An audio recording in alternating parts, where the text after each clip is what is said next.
So I thought I would do a video on the DTEK60, my second video. I had so much interest in that first one, and I want to thank everyone for their comments, their views, and their likes. So I thought I had to do another one to talk about this because I've been using it for about 2 weeks. And I'll talk a little bit about the differences and maybe the pros and the cons of using a BlackBerry versus now I have the S7 and the Google Pixel and the DTEK60. So I thought I'd go through a little bit of what BlackBerry, the transition from BB10 to the BlackBerry Android. I come from BB10. I've been using it since the Z10 launch and loved BB10. I wrote a few apps for BB10. I have about 4 in BlackBerry World. I liked the flow, I liked the hub, I liked how it worked, and I thought it'd be very hard for me to switch, and I thought it would be something that really couldn't be beaten. And I gotta say, the switch to an Android BlackBerry, the transition was way easier than I thought, and a lot smoother than I thought, and there's a lot of great features that come with being on Android. One definitely being the amount of apps that you can have now. So I thought I would do a little video. The big ones that I'm going to compare really are the Google Pixel and the DTEK60. The reason why they're more similar than the S7 because they don't have physical home buttons, and Google Pixel does the stock Android nougat right now, came out of the box, where this one does a pretty stock, the DTEK60 does a pretty stock Android experience running Marshmallow right now with the BlackBerry add-on. So we're going to talk a little bit about that. The first thing I want to talk about is the fingerprint sensor, the location of it on the back. The Google Pixel and DTEK have it on the back versus the S7 has it on the front and on the home button. I prefer it on the home button or on the front if there was some way. I know that Motorola, I think, had just in a fingerprint sensor on the bottom, not a physical home button. And I think I would prefer that just because when you lay down the phone and you want to turn it on, I don't want to pick it up to turn it on with my fingerprint. So little thing, but I prefer it on the front. The camera bump on this does create just a slight wiggle when I'm doing something at the top of the screen, but if I was to do it at the bottom, there is no wiggle. So just something simple, but I wish the camera bump wasn't there. That's the only thing. I think with a case it might be, but I prefer not to use a case on it. The oleophobic coating that BlackBerry is touting on this phone is fantastic, actually. I know some people say it still leaves fingerprints. Oleophobic just means that it's oil fearing, and so what it means is that the surface doesn't allow the oils to sit and embed itself in the screen or on the surface, and with a simple wipe it can be wiped away. And it does leave less fingerprints than, let's say, the Z30 or my Z10 or even Q10. So I thought that was a great feature. Really easy to wipe off the fingerprints and really keep it quite clean. Not to say it eliminates fingerprints, but just a lot less. The USB-C allows for Quick Charge 3.0. The Quick Charger that came with this phone with the deal was a Quick Charger 2.0 from what I read. But the charging on this and the battery life on this is fantastic. The battery lasts me definitely all day long. I've unplugged mine around 8 o'clock in the morning, just as I'm about to leave the house. And it lasts all day long with mixed use, video, emailing, texting, BBM, all of that through the day. And I basically come home, I sleep somewhere between 10, 11, and 12 at night, and I have enough juice to carry me through to that time. If I'm going out at night and I need a little more, I'll quick charge it. The charge on here is doubly fast, I would say, than my Z30 or BB10.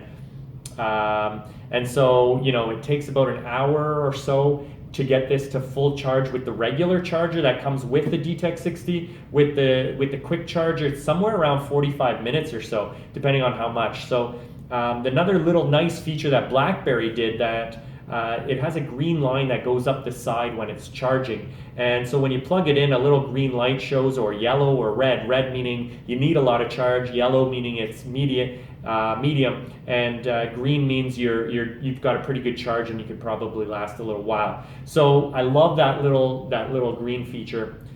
green light feature, which is great. Again, just little things, but make all the difference in terms of productivity and fun to use. The camera on this, talking about the camera compared to the S7 and the Pixel, I find that the picture's a little bit soft. So these ones have a much sharper picture. This one's a little softer. You can use the in-house Google editing software when you press edit a photo, and you can use the pop feature, and it makes it a little bit better, but I don't know if it's a software thing or a hardware thing, because it has a 21 megapixel camera.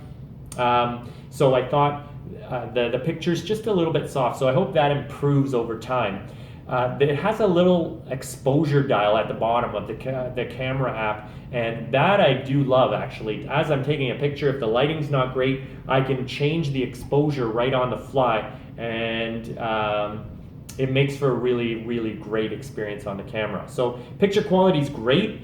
Video quality is amazing. This video is actually shot on the Galaxy S7 or Samsung S7, and so you could see the difference between this one and the Z30 quality that I had on the first video. Talking about software a little bit, the Hub works fantastic. Everything integrates really well. I know a lot of people are wondering how it integrates, but everything is integrated that I use. So Instagram, my Messenger, my phone app, WhatsApp, all of those integrate, BBM, all integrate into the Hub. Fantastic, without any hitches. The one thing I noticed about WhatsApp compared to the other ones is that WhatsApp, when you actually go through the Hub, the chat, when you answer the chat and you want to go back to the Hub, you actually have to press the back button twice versus once, because it goes to the chats first and then back to the Hub. Where all the other programs, as soon as you press the back button, you answer the text or whatever, or BBM, and you go right back into the Hub and you're back into the Hub. It's fantastic. The pinch gesture still exists in the Hub in the Android world, so that's fantastic to see. You pinch the Hub, and I have it as set to my unreads. And great little feature which the Pixel and the Samsung don't have. Again, they work in the siloed world of every app you go into. Each app you have to go in separately to answer, whereas from the BlackBerry, they brought over the Hub, which is an amazing, and I think everyone should try it. Google Messenger is another software thing that I'm using now versus on BB10. It was the BB Messenger, I guess. And now I'm using Messenger on here. And the only one thing I noticed, it's a great little thing. It has many colors and features and all of that. But when you swipe to either get rid of the message, you only can archive and you can't delete. You have to hold down the message to actually delete it and then go up to the top and delete. In the Hub, you can actually, if the message comes in there, you swipe it left and right and delete it. So I prefer, again, going through the Hub versus through the Messenger app. Just something small, but something to keep note of. The Google Pixel has a home screen that now has the Google app sliding from the side, and that's the Google Now, where here we have an app that is the Google launcher, so that, the Google Now launch app. So you can use it through an app versus the launcher. And they also have on the Google Pixel where there's the date, and those things are hard kind of stuck or pinned to the home screen, and so you can't get rid of them. That's the new thing, I guess, on Nougat or on the Pixel going forward. And so what the small thing is that I like the time nice and big on the top of my screen. And so on most Androids, you use it as a widget, and you click on that clock and it brings up your alarms and timer and that kind of thing. With the Google Pixel, if I use that widget, it clutters up a bit of the home screen. So you end up putting the clock app on the home screen versus having the clock, the Google Now button, and the date, and I can't seem to get rid of it. So I tried, but I can't seem to get rid of it. Just a small thing, but I thought that was important. When using the keyboard, and again, the BlackBerry keyboard compared to the Galaxy keyboard and compared to the Google Pixel, hands down the BlackBerry keyboard is phenomenal. The prediction, the typing prediction, the way that you pick the word comes on top of each letter, bar none, is the best experience. You can also customize the keyboard, so there's the normal letters, and then you swipe down and there's symbols, 2 screens of symbols usually. BlackBerry allows you to customize one of those keyboard screens, so you can put in emojis and rearrange all of the letters and punctuation, and so you can have it as you swipe down, you're personalized. So if you use smiley face or thumbs up, or you like the right hashtag or whatever it is, you can actually have that customized in the keyboard. Fantastic part that BlackBerry actually put where you can't do it in these. The other thing that I noticed coming from BB10, I love that the bottom had the send button in it versus the enter button. And I notice on these, depending on the app you're in, BBM still has it in the keyboard, where email and messenger, the send button is more at the top and the send button becomes an enter button. And I wish there was a bit more fluctuation in that, or keep it in the keyboard. Again, a preference thing, some people might like the other way. So that's a small thing, but I think it's important. Notification icons along the top. And so this on Android is very different than BB10, where BB10 was extremely strong in its notifications. It was really streamlined. It had the red button with the star in it, which is BlackBerry's kind of signature notification symbol. It also had the red light and the hub, basically. And so those are really kind of all you need to notify yourself, and the sound, of course. In Android, I find it's still a bit messy. It's a mismatch of BB10 and Android.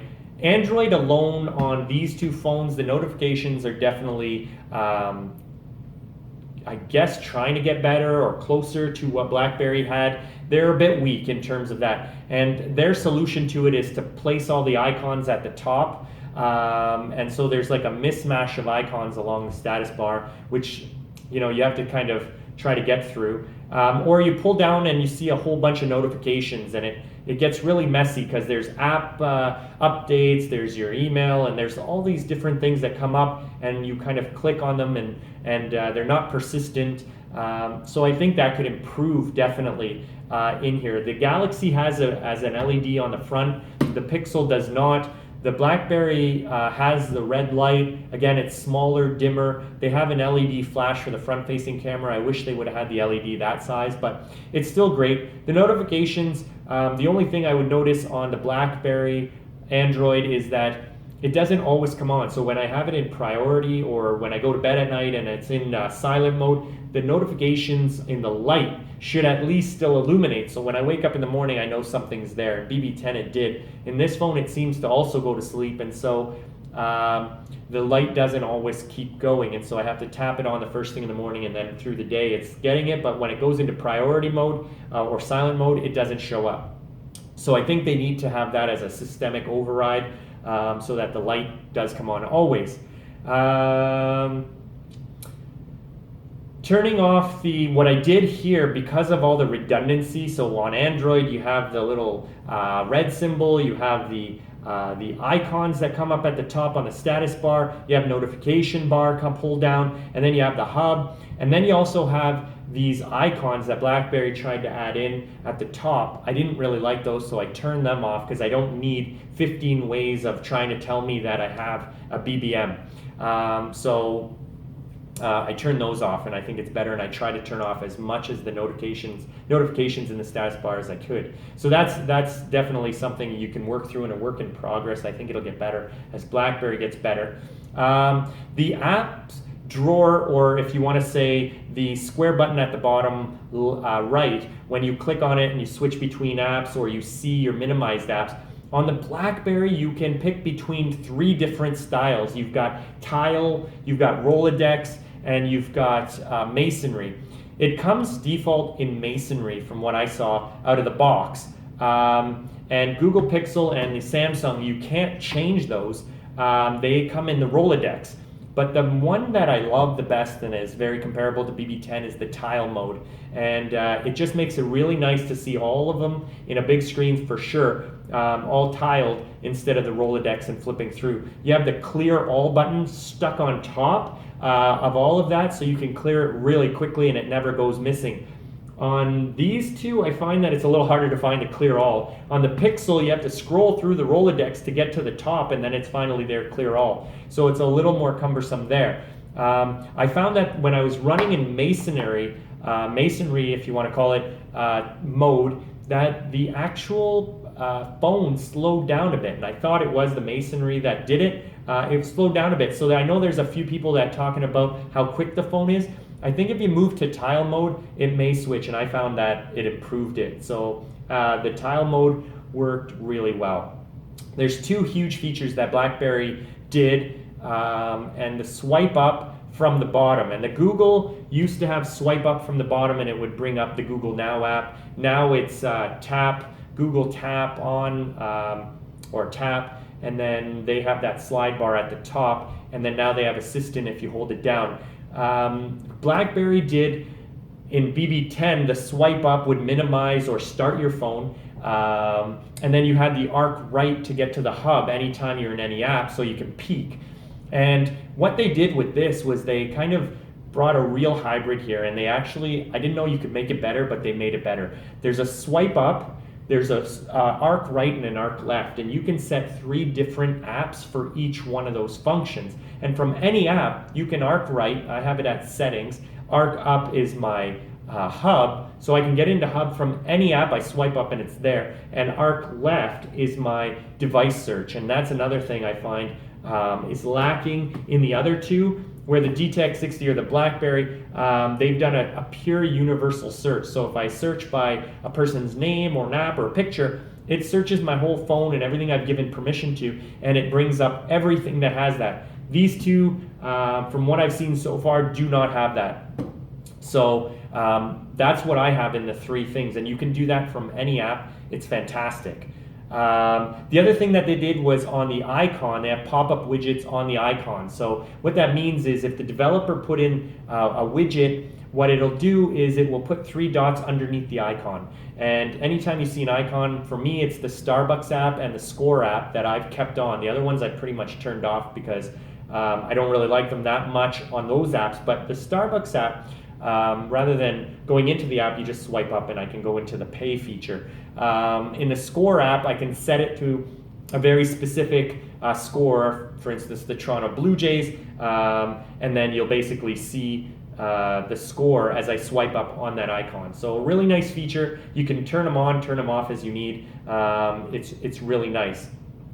Going into the app drawer, or if you want to say the overflow app button, which is usually that one at the bottom, the big round one with dots in it. BlackBerry has added a couple extra views compared to these two, which is quite nice. So you can pick how you want to see those apps, and so it's either most used, latest used, by alphabetical, something of that sort. And so I use most used, and so it just organizes them a little more productive. So check that out.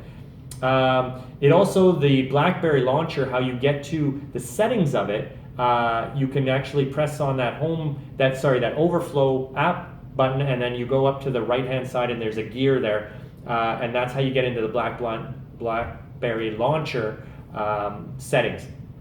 The other thing is you can do and use icon packs just separately from the launcher. So these, you typically have to download the launcher, and then the launcher has associated icons that come with it. With the BlackBerry, they somehow separated the two. So I can just download an icon pack and select the icon pack, and boom, it's looking very different. So I'm using the nougat looking round icon pack, which looks really nice on the DTEK60. The Hub has some really nice features compared to using the Gmail app on these guys, or Inbox. So the Hub has the buttons at the top, and reply all, and forward just come up all the time at the bottom, and I'm just flicking through them and using them as I need it, and it sees it. On these, it's in the overflow menu, and then you have to kind of go to reply, and it's a little more cumbersome, a small thing, but BlackBerry did a great job integrating that right into the Hub, which I thought was great. The Contacts app, the way that BlackBerry did it, again, you got a couple more views, which is a little nicer than I thought on the stock Android view, and even on the Galaxy. The Contacts app in BB10 compared to the Contacts app on Android, when you make a contact or you create a contact, in BlackBerry 10, you were able to select all of your accounts. So it would go into the cloud under all my Gmail accounts, my Yahoo account, my SIM card, and my device, all under one, and I can select them all or separately. On Android, on all of these, basically you select one account at a time. So if I create a contact, I have to select one of those accounts, and that's where my contacts will go. So it's a little more separated. I like having a little bit more redundancy in how the contact app is stored. Let's put it that way. On here, there's no folders app. In Android, typically, I didn't see it in here. The Samsung definitely has it. The BlackBerry is using, and the Pixel, you have to go through the settings and then into the, I believe it's the apps, and then you see the folders and that kind of thing, but they really don't want you to use it. They really want you to go through the cloud. And in BB10, the folders were there, and a lot of things were baked right into BB10, where here on Android, I think it's either because they want you to go down the cloud with Google, or they're just, it's still coming. So hopefully that'll improve, but there's no folders specific app on this thing.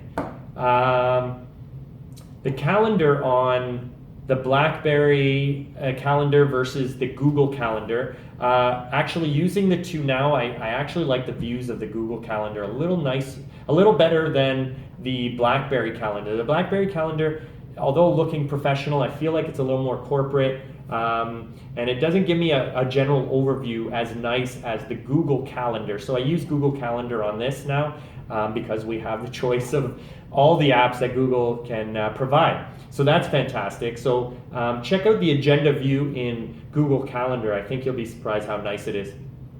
The Gmail sync, I'm jumping around, I know, but the Gmail versus the Hub syncing. I found that the Gmail app on there and on here, you have to go into the app and then swipe down, and then it propagates the messages or syncs the messages at that moment, or it does it every 15 minutes.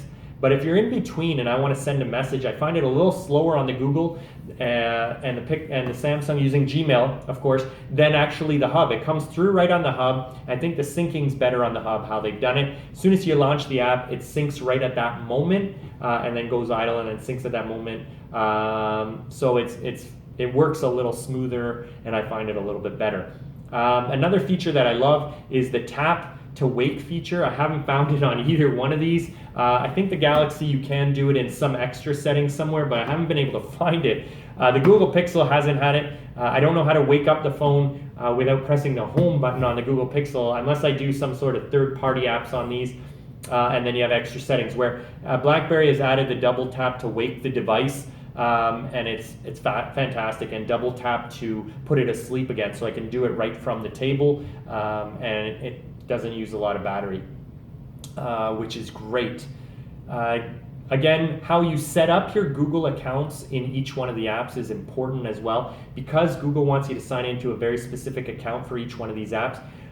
Think about how you use it. So Google Now, I like to use the Google Now to set my calendar events. And so when I talked to it, it was setting it up in another calendar. And if I have shared calendars with my family members, set that particular account to Google, the Google Now app, or different apps, whichever one you want. But the Google Now app, it's under the hamburger menu, which is in the top left-hand corner, and you pull it down and go under, just right under the profile pic, you'll see a little arrow there, and you can pick which account you want to associate Google Now to, and then therefore it solves that issue. The convenience key does so much. I'm still trying to figure out what to use it for, because it can do so many things. And I've started with the Starbucks app on my first video. Then I went to the Hub thinking that was a great way. But now that the Starbucks app has that swipe up icon with the 3 dots widget, I don't need it. The Hub, I swipe up from the bottom because it's my middle menu item. And so I don't need it there. And so what I think I found after a couple weeks is that I use it for the dial pad for the phone. Because if I'm anywhere and I need to make a quick phone call, I'll press this button and the dial pad comes up. Or even if I'm in the phone app and it asks for a password, or it asks for me to type in something with the numbers, I press that. convenience key, and it takes me to the dial pad right away. So super convenient button. I love it. The placement's awesome. It works really well. You know, try to figure out how you use it. There's so many ways you can use it. The phone, I know some people were talking about heating up of the phone. The phone is super thin, just like any one of these, and I've been using them. They all heat up the same. If you use the camera app a lot, they start heating up right around the camera, and that's what I've noticed on all of them. So again, I haven't noticed it getting too hot. It's just that it heats up, but they're all about the same. So they're all super thin. So how it dissipates heat is going to be out the back. So worrying about how hot it gets is not a big deal. Battery's fantastic. The headphone jack works fantastic. I'm glad they included it. I haven't had any problems with it. It clicks in. You can actually pick what you want to do when you put your headphones in. There hasn't been any problems. There haven't been any crashes with this. I haven't had any crashes, any stalls, any restarts that I need. The phone boots in about 1.5 minutes. And that's with authentication at the beginning too. I have secure boot, so I have to type in my password or use the pattern to actually start up the phone and boot it, and it authenticates after that, and then boots up the phone. So 1.5 minutes, it's fantastic. It works really well. I don't understand that metric that takes too long and all of that. I think if the phone was crashing a lot, I could understand if that was a problem and you had to restart. But so far, I haven't had to restart this phone, and so it works fantastic. The productivity tab is the last thing I want to really quickly talk about. I don't really use it on this phone. It's a little swiping from the side and left, and it goes calendar and contacts and your hub. But the phone is so quick with the 820 Snapdragon that I don't actually need it, because swiping up from the bottom actually brings up the hub faster than me going to the productivity tab and using that. So I just find going right into the app is actually faster than going into the productivity tab, and I find I'm always trying to find the least amount of swipes and clicks, but the productivity tab, I don't use it. Maybe other people will, but if it was in a slower phone, I could understand why that would be really useful. But because this phone is smoking fast, I don't really use it. That's it. That's my quick run through. Hope you have maybe a glass of wine, sit back and listen to this review, but hopefully I've gone through a whole bunch of things that I found that I love about the transition and the differences a little bit in these ones. If you have any comments, any questions, I'm going to try to dig a little deeper. You can follow me on Instagram, where I'm probably going to be putting some of the photos that I'm taking from all three of these phones. So that's the only way I thought to share those photos and show you the differences of the exact same photo. So hopefully I'll start that in a week or so, and I'll dig deeper maybe into the camera app at some point. But I'm having a lot of fun doing these reviews. And again, thanks for the interest. Hopefully this was useful, and I'm so glad BlackBerry came out with a phone, and they're pushing through. Have a great day. Take care.